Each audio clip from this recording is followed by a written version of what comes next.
Hi, friends. Okay, I am ridiculously excited for this video today.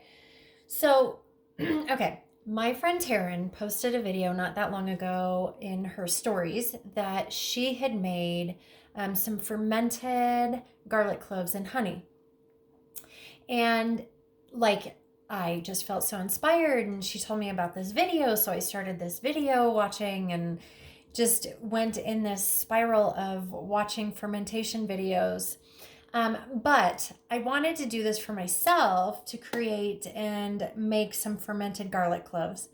So the reason why I heard they're delicious, which is awesome, but you guys, there are so many amazing health benefits to garlic, honey, and fermentation. So I'll get a little bit into each of those. So today, what I've done is I've gone ahead and gotten a mason jar ready with, now I did not sanitize these jars. And the reason why is on my research, I am not worried about this particular canning process having any issues with botulism. And the biggest reason why is because the pH in honey is so acidic that there's no way that botulism can live in there. Now, that's what I've found on my research. You guys, if you're not comfortable with that, need to do your own research and determine whether or not that's something that you are comfortable with. So I want to get into all the reasons why I'm doing this today. I don't know why I've never done it before, because I love it. So interestingly enough, several years ago, I was working in a salon, and I had a coworker. Okay, let me back up just a little bit. So I am super allergic to hair color. And as a hairstylist, that's not always the grandest thing ever. But, sorry, I'm crushing garlic cloves. I have this little Pampered Chef tool that all you do is put the garlic clove in here and then roll it, press it a little bit, just lightly, and it'll keep the whole garlic full and intact, as long as you're not pressing, the shit out of it or whatever. And then all I do is pop it in my jar. Okay, so anyways, all right, so my hands would, be horrible with like rash, and would be cracked and bleeding, and I had tons of issues. It was not, although there were many reasons why it was an amazing profession for me, there were also several reasons why it was not a good profession for me. And that allergy is definitely one of them. So I had a friend of mine who that I worked with. She said that her dad had continual problems. I think her father was a mechanic, and just from being in all the chemicals and washing his hands all the time and all that, his hands were similar and would crack and bleed. So she said, my dad puts honey on his hands every night and goes home and wraps them up and like sleeps with honey on his hands, and that's what heals them. And I'm like, well, that's the craziest thing. And so I did a little bit of research, and indeed, honey is really good at healing.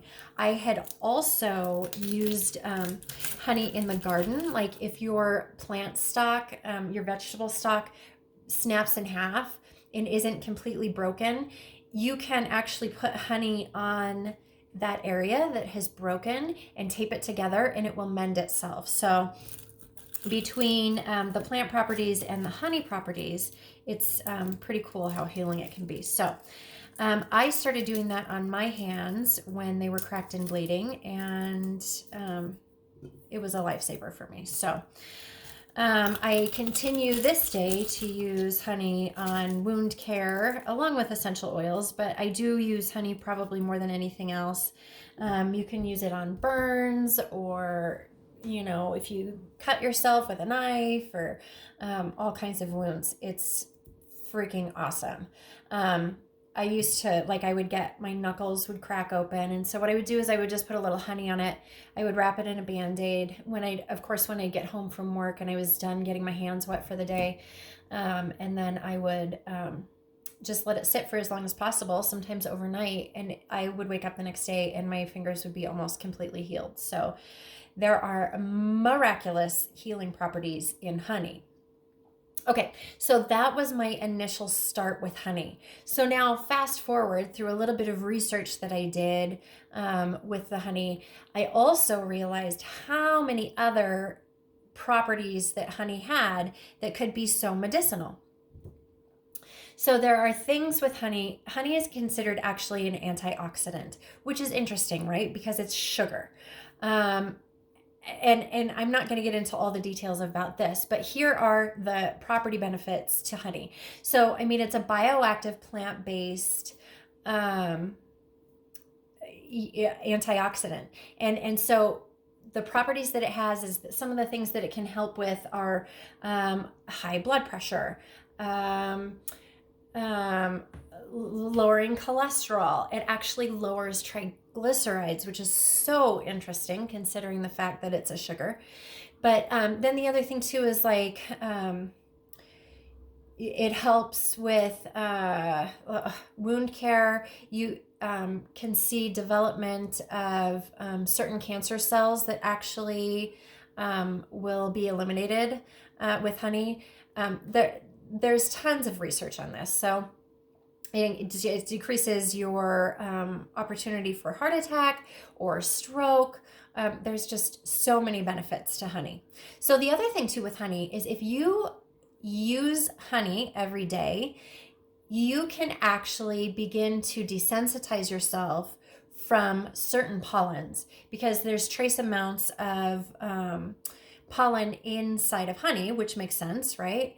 And then people have literally cured themselves from allergies. Now, if you have severe allergies, this is not ever something that I would do if I were you without a physician's treatment. Okay, so now let's go into garlic. Same thing with garlic. Garlic is also an antioxidant. Helps with all of the same things. I don't know about wound care. I'm not so sure about that. I'm not sure that I personally would be willing to try garlic on a wound, but also has antimicrobial properties. It's been known to detoxify heavy metals from your body. So lots of really, really, really awesome properties in garlic too. So all of the same things that I mentioned with honey. Okay, so now let's talk about fermenting. Fermenting can be amazing for your immune system. Oh, which by the way, both garlic and honey are incredible for your immune system. So, okay, so here's the really interesting thing. Fermentation, if you have a fairly healthy person, and when I say healthy, I mean somebody who doesn't have like an overproduction of yeast or candida or an overproduction of certain bacteria within their gut. If you feel this might be you, you might want to get a doctor on board to determine whether or not eating fermented foods are something that would be good for you. But fermented foods, when you introduce them into your system, help to create and regulate the flora in your intestines. So you have all this bacteria and all of these probiotics and prebiotics and yeast, certain yeasts that are all living in your gut at any given moment that actually help you maintain health. So when you talk about eating fermented foods, what that will do is make all that activity and have all those pre and probiotics help your intestines to maintain a healthy atmosphere. So some other time I might get into more detail about that, but I won't get into too much detail about that.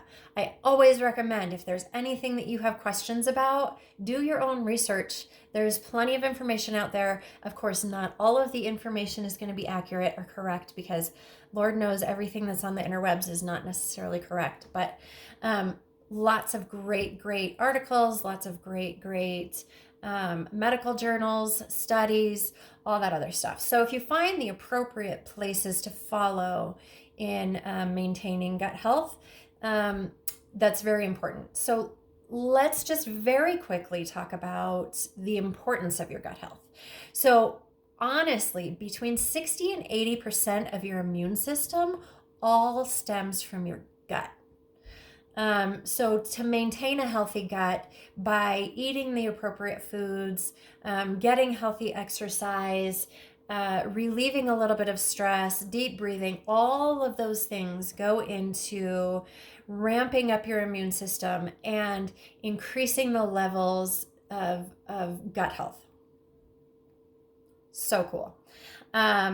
So when we're not eating the appropriate foods, when we are overstressed, when all of those things happen, we become compromised in our health. So that could be just basic everyday immunity to things like colds, flu. I mean, Lord knows, right? We're in Corona season. So I think that this is a little bit in the back of everybody's mind. But here's what's really important.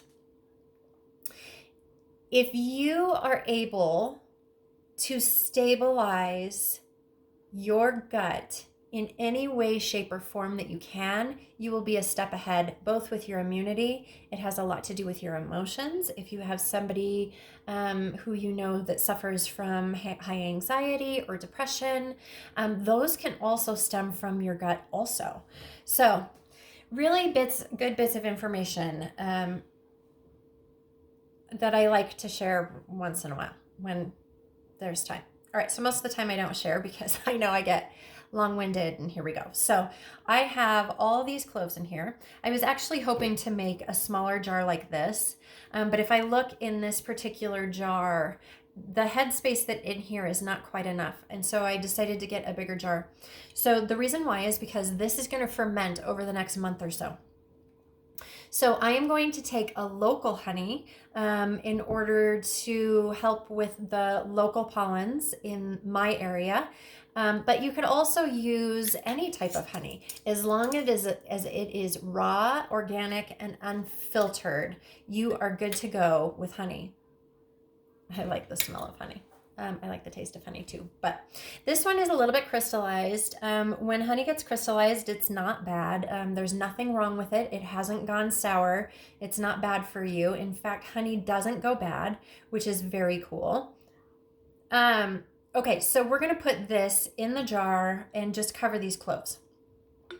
So follow my stories over the next month or so. We're going to let this ferment for about a month so that you can see kind of a daily activity in what happens with these cloves of garlic. What we want to do is put enough honey in there to cover the garlic. If we don't have, hang on a second, I gotta grab a spatula. If we don't have enough honey to cover the garlic, it can do things like mold. So you want to be sure that it's covered. And in fact, from what I've read, it seems like the garlic cloves could become a little bit buoyant and kind of float to the top. And so what we'll do is we'll actually rotate it every day and turn it over at least for a little bit so that it will,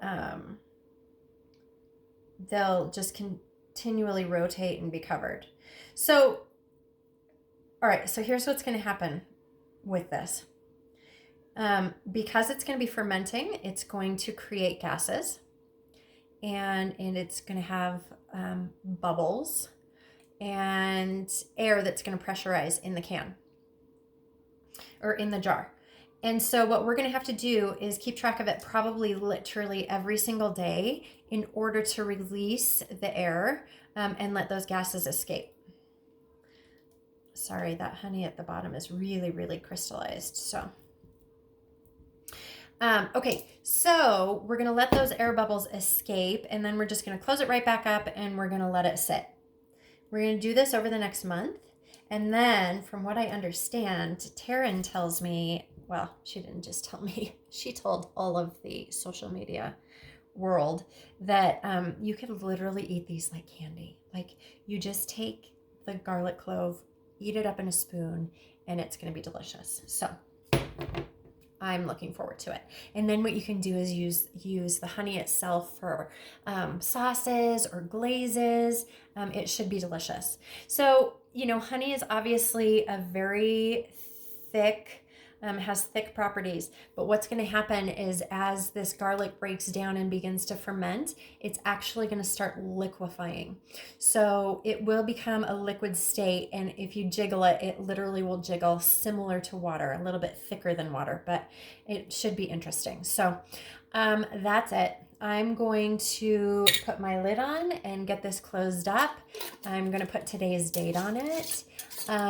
Follow me over the next month in my stories, and I will share with you how it's going. And we'll see what happens in the end. I'm so excited.